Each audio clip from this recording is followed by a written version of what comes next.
Hello friends, कैसे हैं आप सब? बढ़िया। चलिए देखते हैं मैथ्स का एक जबरदस्त सवाल। आपको यहाँ पे एक श्रेणी दी गई है और उस श्रेणी के n पदों तक का योगफल अपने को ज्ञात करना है। श्रेणी देखिए, 1 into 2 into 3 plus 2 into 3 into 4 plus 3 into 4 into 5 और इसी तरीके से आगे ये श्रेणी चलती जा रही है। आपको n पदों तक का योग ज्ञात करना है। ऑप्शंस आप यहाँ पे देख सकते हैं, 4 ऑप्शंस दिए हैं। तो दोस्तों, इस सवाल को बनाने का एक तरीका तो यह है कि पहले इस श्रेणी का nवां पद ज्ञात किया जाए, उसके बाद nवें पद में समेशन लगा करके आप उसको पूरा सॉल्व करें। सॉल्व करने के बाद आप आंसर लाएं और चेक करें कि कौन सा उत्तर सही है। अगर आप सिस्टमेटिक विधि से बनाते हैं, डिटेल्ड सॉल्यूशन आप करते हैं, तो इसमें काफ़ी समय लगेगा।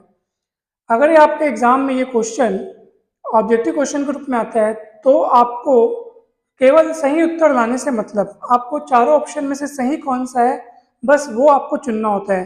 फिर उसमें मेथड या किस तरीके से आपने बनाया उसका कोई उसमें मतलब नहीं रहता, आपको सही उत्तर चुनना होता है। तो दोस्तों, शॉर्टकट ट्रिक बनाने के लिए, मतलब शॉर्टकट मेथड से इसको बनाने के लिए सबसे बढ़िया तरीका ये है कि देखो, इस श्रेणी का हमको n पदों तक का योग ज्ञात करना है। और मैं एक काम करता हूँ, n का कोई सरल मान चुन लेता हूँ। मान लो n इक्वल मैंने 1 चुना।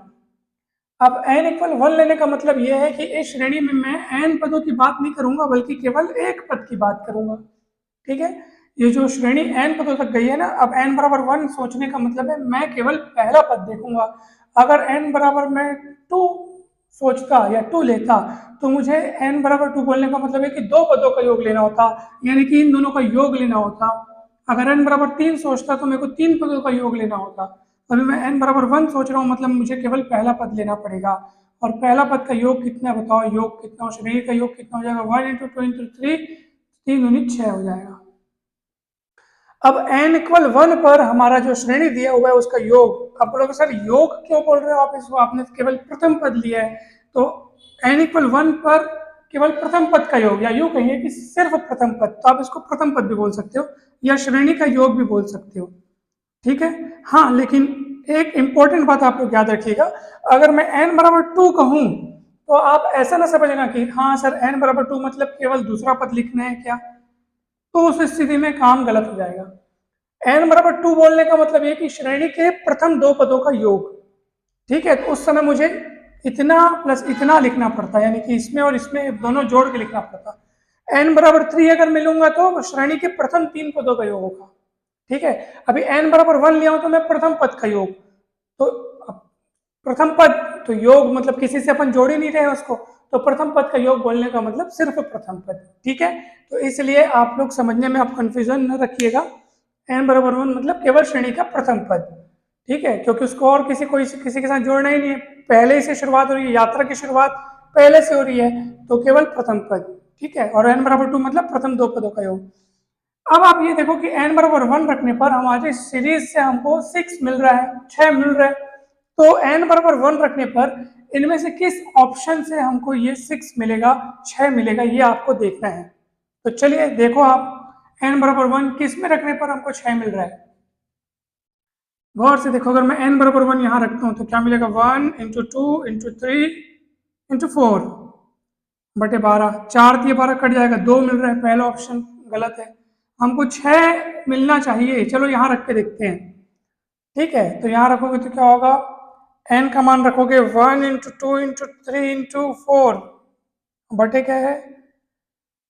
6। तो यहाँ पे देखो आप, यहाँ पे आपका मिलेगा 3 दूनी 6 कट जाएगा, 4 मिल रहा है। तो ये भी ऑप्शन हमारा सही नहीं है, ये भी सही नहीं है। तीसरा ऑप्शन चेक करते हैं। चलो, 1 इंटू 2 इंटू 3 इंटू 4 बटे 4, 4 से 4 कटेगा, 3 दूनी 6, यस करेक्ट, 6 आ गया दोस्तों। Option C is correct. तो देखा दोस्तों आपने कि किस सरल तरीके से हमने इस सवाल को बनाया और सवाल बन गया। हमें सही उत्तर चुनना था। हमने क्या किया? n इक्वल 1 लिया। n इक्वल 1 मतलब सीरीज का फर्स्ट टर्म। n इक्वल 2 अगर मैं चुनता तो क्या होता? देख लो आप, n इक्वल 2 चुनता तो क्या होता?